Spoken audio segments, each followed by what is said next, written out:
Alice the Car Doctor, back with another repair tutorial. If you came from the video from the oil leak diag video, welcome back. If you're new to my channel, welcome. I always love to see new people. All right, so here we have an oil cooler. I had kind of a hard time finding this piece because if you just type in oil cooler, they're gonna give you some generic aftermarket stuff. I only found this in two places, Napa. I got this particular one from Napa, the dealership, and I think the dealership is about $400, right, babe? Mm-hmm. Yeah. Now, what you can also do is go online. Amazon have these pretty cheap.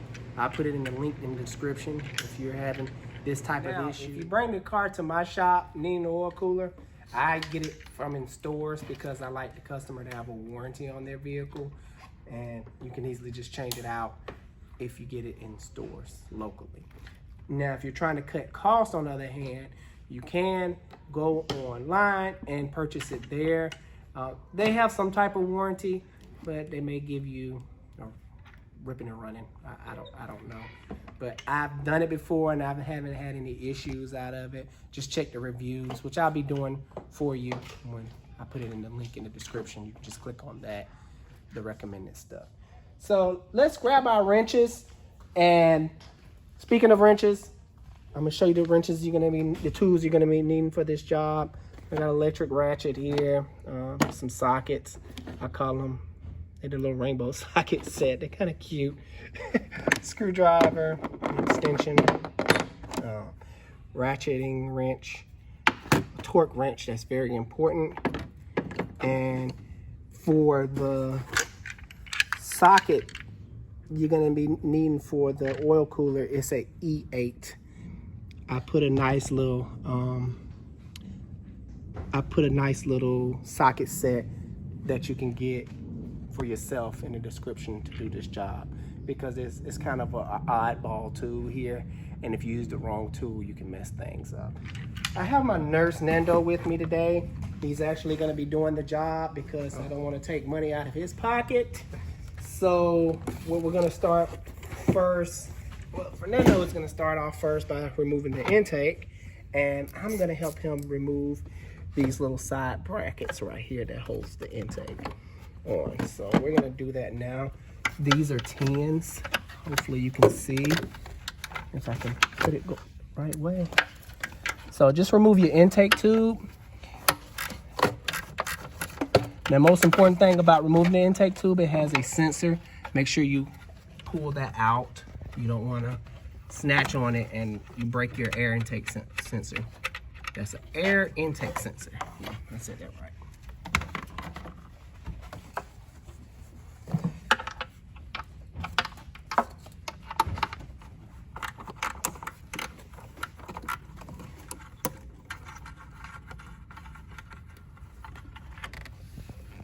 So it's actually two 10s, one right here.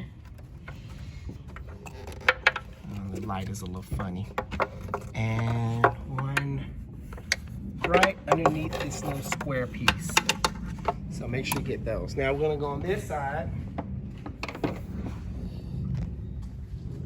And it's supposed to be another brace right here, but it's missing.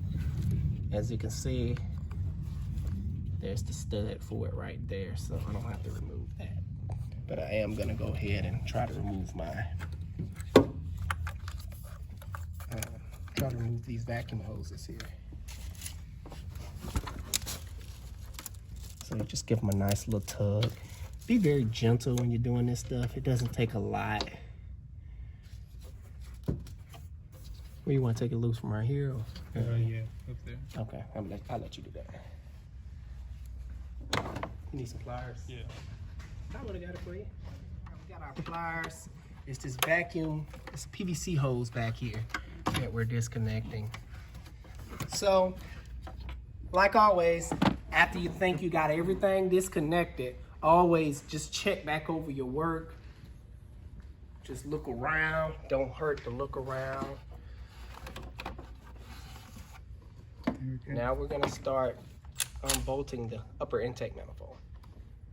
They're 8 millimeters. Yeah, 8 millimeters. Now the torque spec on these are 10 Newton meters.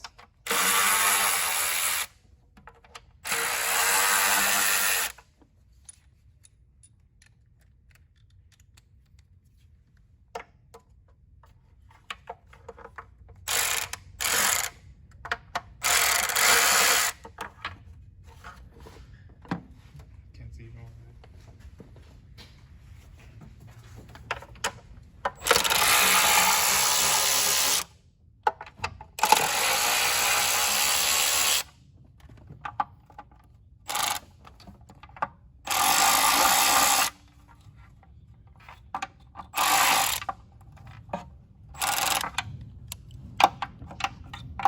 Once I get the intake off, I'll kind of show you how many it was. So, like always, I like to count them. 1, 2, 3, 4, 5, 6, 7. 7 upper intake bolts.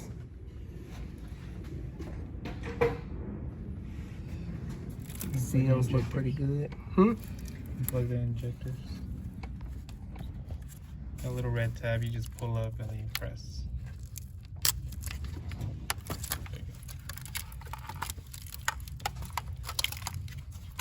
Now this is the lower intake.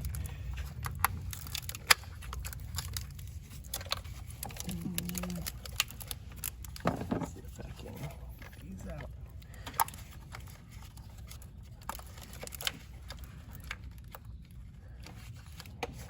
I'm gonna find separators.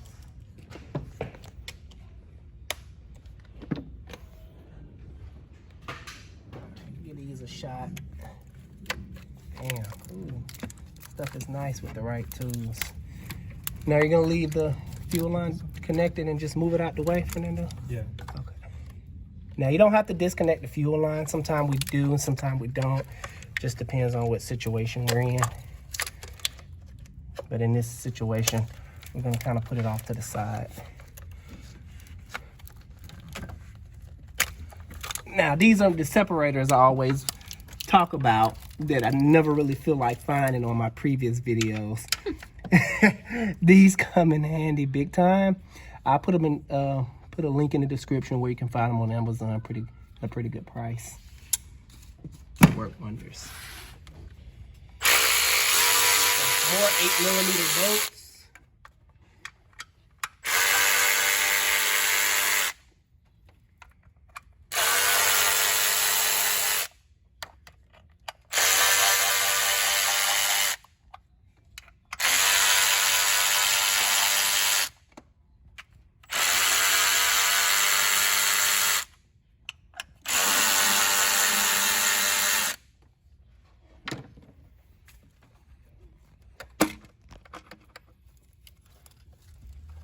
Got one more.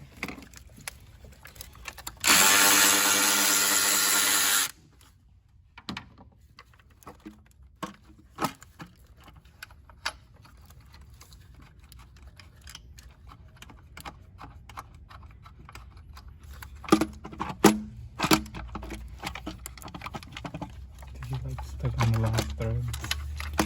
Alright, that's up. That's up.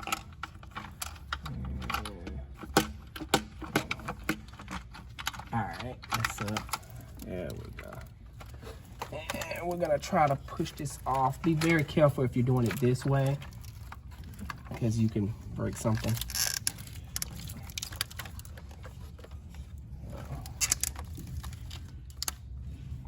So how many bolts on this is 1, 2, 3, 4, 5, 6, 7, 8. Yeah, 8. And those are also torqued at 10 Newton meters. Now we're gonna pull out the E8 for the oil cooler. He's already disconnected the connections for it. Now grab the light. Now if you look down in there, you can see how it's nice and pooly. Go back this way. Can you see it on camera? Right here. Put your light right there. Yeah. Let me switch beams. Hopefully that, not really on camera, but shine it back here.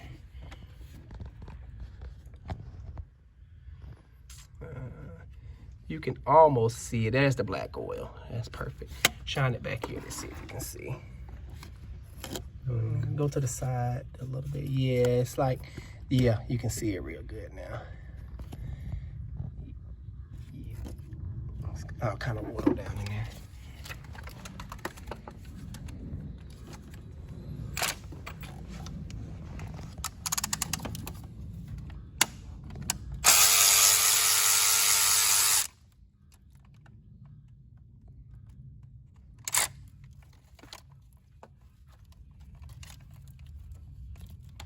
Need a longer extension?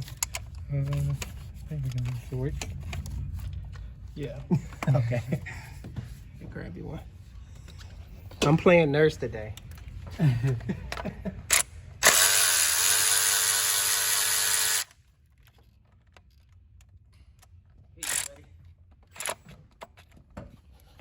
found it.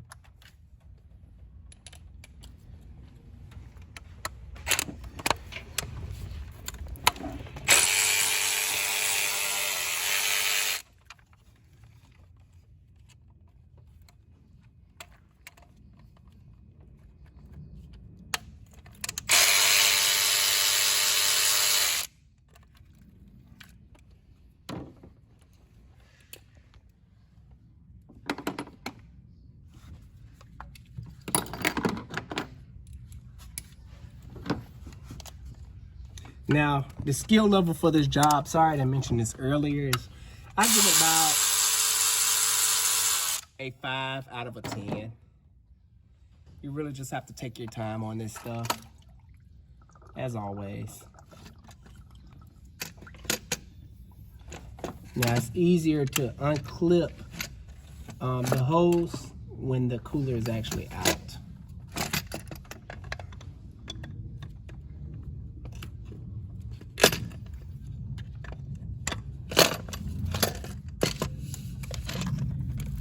It's in a rough spot. Yeah, a little bit.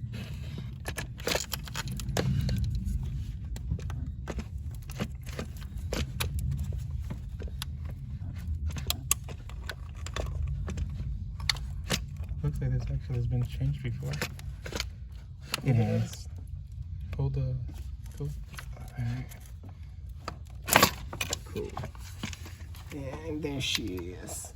Oops, didn't mean to do that. Come on, nurse. Messing up. So, most likely, these little oil O-rings have went bad. I think these are the 2 coolant passages. This is the oil. Yeah, oil. Coolant goes through here, cools the oil. Yeah, cools the oil down. And that boy was leaking. I think Oops. these 2 ports are coolant. Yeah, that's what I said. These 2 ports. So, just had some bad seals. All right. Definitely gonna need oil change. Yeah. Let me get some rags. So what we're gonna do now is kind of soak up this the best we can, and it'll be a great idea to change the oil when you're doing this job. So be prepared to do so, because as you can see when we pulled up the cooler, make sure you do this when the car is cool. It's, you know, just have to mention it. When you pull up the cooler, oil and coolant is gonna come out of it, and yeah, we probably gonna have to flush the cooling system too, because the oil probably got down in there. Yeah.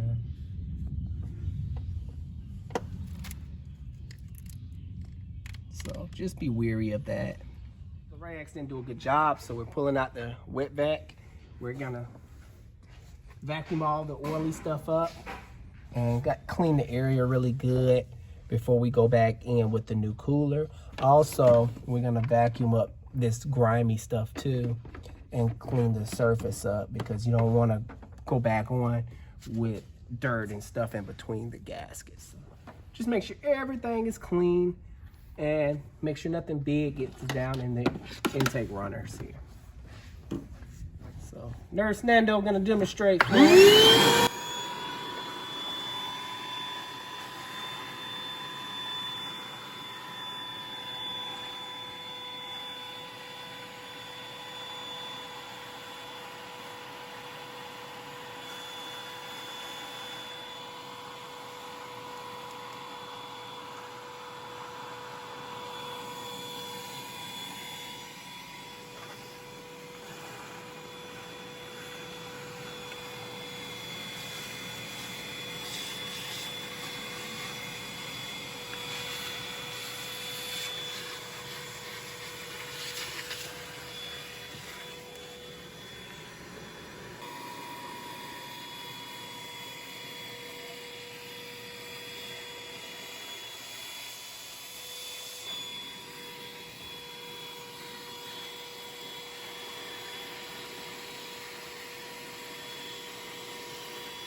right.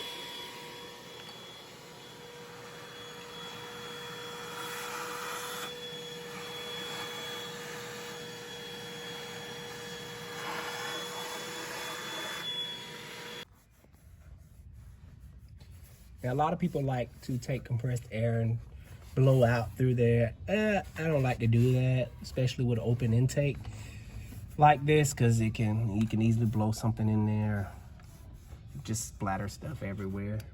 What's your experience with that, Fernando? With what? Blowing out Oh yeah. stuff. Especially if there's debris in there from before. You can't see it because it's under the oil and stuff. And you take an air gun and just go crazy blowing, it just make it even bigger mess. So as you saw, we took brake parts cleaner and sprayed it out really good. And now we're just cleaning the surface of the gasket mating surface. Now we should be good with the coolant flush, because as you saw, this whole valley was filled up with oil. These are the two coolant ports. Oil actually floats on top of water, right, Fernando? I said that right? So we're good. It didn't get any kind of contamination down in there.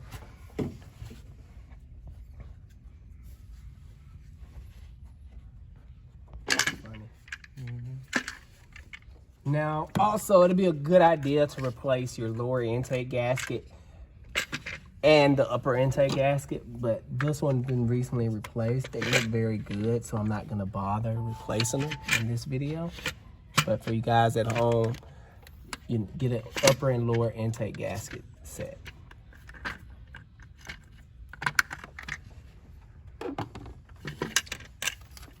I believe someone recently been in here before changing out like either the temperature sensor or the oil sending unit, right? Yeah. So this is the coolant temperature sensor right here, this top one, that's the gray one, and the black one down beneath is the oil sending unit. Pressure sensor. Reads oil pressure. What's that, Fernando? Pressure sensor. Oh, oil pressure sensor. So make sure your gaskets are in place like Fernando is doing now. Make sure nothing's popped out, because you don't want to do this over again. Now, the torque specs for these is 106 inch-pounds. I've already got my torque wrench set. So we're gonna thread the bolts in by hand just to get a good feel. Make sure they're threaded in. You don't want to cross thread anything. So that's what he's doing now. Or you can take a socket and stick down on there and, thread them in by hand if you don't want to stick your hands down in there.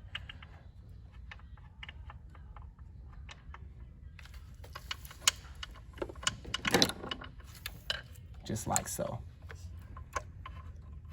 It's important to feel to make sure the threads actually catch before you just put a wrench on it and just start tightening stuff down. You can easily cross thread things that way.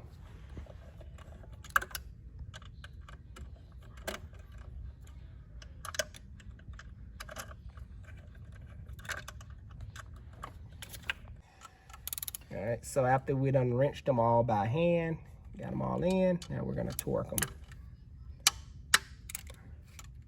to 106 inch-pounds. Now it's very important to torque things like this, anything with a mating surface, gasket mating surface.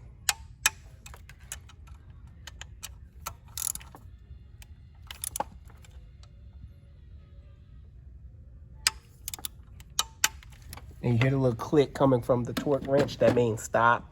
That don't mean keep going. And now it is time. That was all of them? Mm-hmm. That's quick. Okay. All right, so we got the gasket clean. Like I said, you want to make sure the mating surface clean and the gasket area is clean. So while he's putting that back on, I'm gonna wrap up this video because this customer is actually getting more stuff done. It's getting valve cover gaskets. Those parts are not here yet. And if we put back on the upper intake now, we're not gonna be able to access the valve cover gaskets. And what else? That pretty much wraps this video up. Normally I would show you guys putting everything back together, but like I mentioned, you know, can't do that right now. But if you liked the video, if you have any questions pertaining to this video, write it down in the comments. I love hearing from you guys. Y'all are my family. I love you. Alex the Car Doctor out. See you guys on the next video.